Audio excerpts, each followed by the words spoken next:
Très heureux d'être de retour sur l'île de Bandanera où j'ai séjourné 2 ans plus tôt.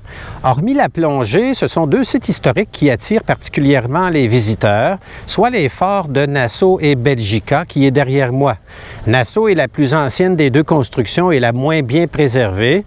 Ce sont les Portugais qui commencèrent à la construire en 1524, mais les locaux manifestèrent rapidement leur hostilité et les Européens durent rebrousser chemin.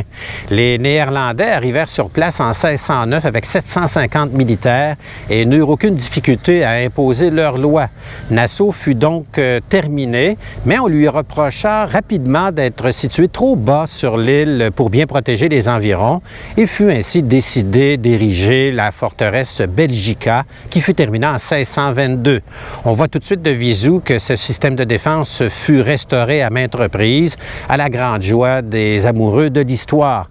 Les Néerlandais, avec cette forteresse, espéraient s'assurer le monopole du commerce de la noix de muscade, récemment découvert dans le sud-est de l'Asie. Ils craignaient en particulier que les Britanniques tentent de les concurrencer.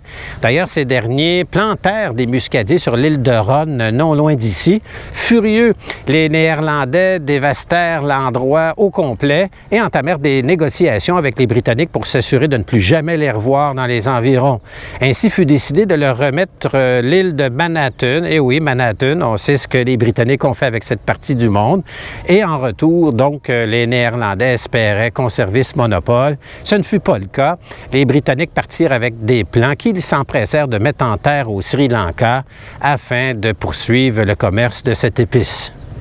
Alors, c'est plutôt dépouillé à l'intérieur du fort Belgica. Peut-être qu'il y a eu jadis des bâtiments de bois pour abriter du matériel ou des militaires. Dorénavant, plus rien de tout ça subsiste. Il y a des compartiments à l'intérieur des murs. Peut-être que ça aussi, ça a servi d'abri. Mais sinon, que de la pierre ici dans la fortification. Lors de mon passage initial à Bandanera, j'ai constaté que plusieurs bâtiments avaient une mine assez triste et d'autres carrément en ruine. 2 ans plus tard, je vois qu'il y a quand même un effort de revitalisation qui a été fait, un bon coup de pinceau à gauche, à droite. C'est pas encore terminé comme travail de restauration, mais il y a quand même amélioration et ça fait drôlement du bien au coup d'œil. Il y a 2 ans, quand je m'étais aventuré ici, j'avais qualifié l'endroit de Plaza Saint-Hubert de Bandanera. C'est le cœur des activités commerciales, à n'en pas douter. Les étalages sont garnis de fruits, de légumes.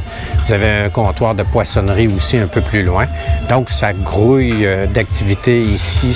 C'est vraiment le centre nerveux du commerce sur l'île.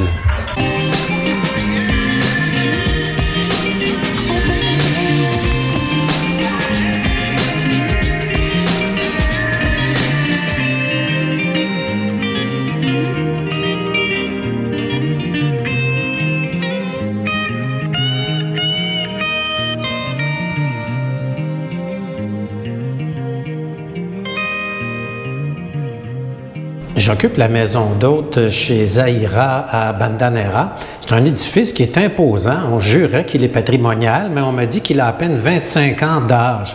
Il est vrai qu'en milieu tropical et sismique, les édifices travaillent rapidement.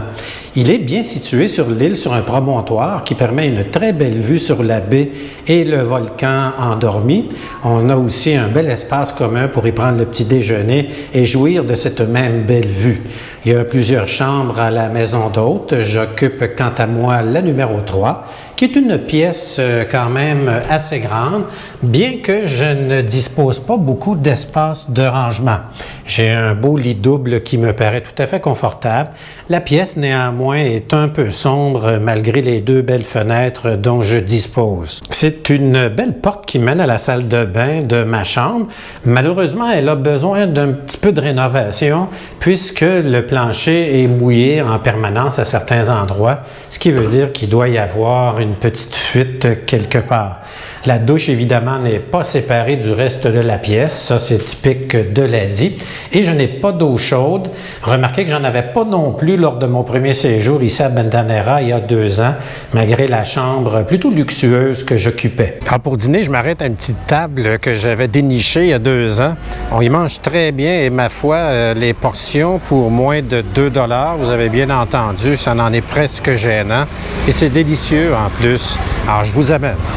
Ça ne paie pas d'apparence, c'est loin d'être sexy, mais on a aussi au Québec nos boui-boui où on est mieux de se concentrer dans son assiette. Alors ça dépayse pas tant que ça de s'attabler ici.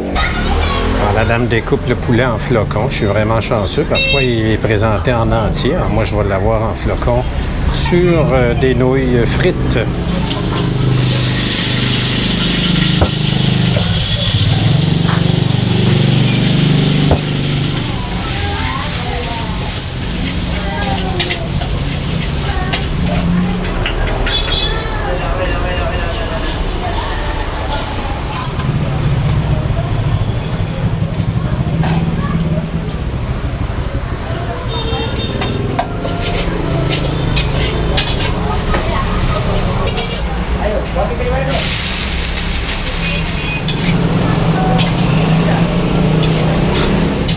Voilà, je suis servi. Mon ayam goreng servi sur mie, c'est-à-dire sur pâte, est arrivé. Il m'a coûté 20 000 roupies, c'est-à-dire 1,30 $. Je l'ai demandé pédasse, c'est-à-dire relevé. On va vérifier si mes papilles seront complets. Ça picote à souhait en bouche. On a livré la marchandise, croyez-moi. Les pâtes sont al dente, absolument pas pâteuses. J'ai rien à reprocher cette petite table. Vraiment une valeur sûre pour le dîner, à peu de frais. Très bon. Voilà, j'ai terminé mon assiette. J'ai tout mangé. C'était excellent. Donc, œufs battus avec choux ciselés et échalotes caramélisées au travers des nouilles. Bien relevé, bien pédasse, sans que ça soit trop. Et évidemment, donc, le tout couvert d'un autre œuf en omelette. Et le poulet, mis en flocons, c'est quand même du luxe en Asie. Normalement, on vous le met entier et à vous de vous débrouiller avec les os. Donc ici, une belle délicatesse de le présenter en flocons. Oui, il était froid, mais malgré tout, avec les nouilles qui étaient chaudes, le tout se présentait très bien en bouche. Alors excellent, pour 1,30 $, difficile de rouspéter. Si un jour vous venez à Bandanera faire de la plongée, il faudra vous réveiller tôt, parfois même avant l'aurore. La bonne nouvelle est que vous n'aurez aucune difficulté à ouvrir l'œil grâce aux différentes mosquées sur l'île qui font l'appel à la prière dès 4h30.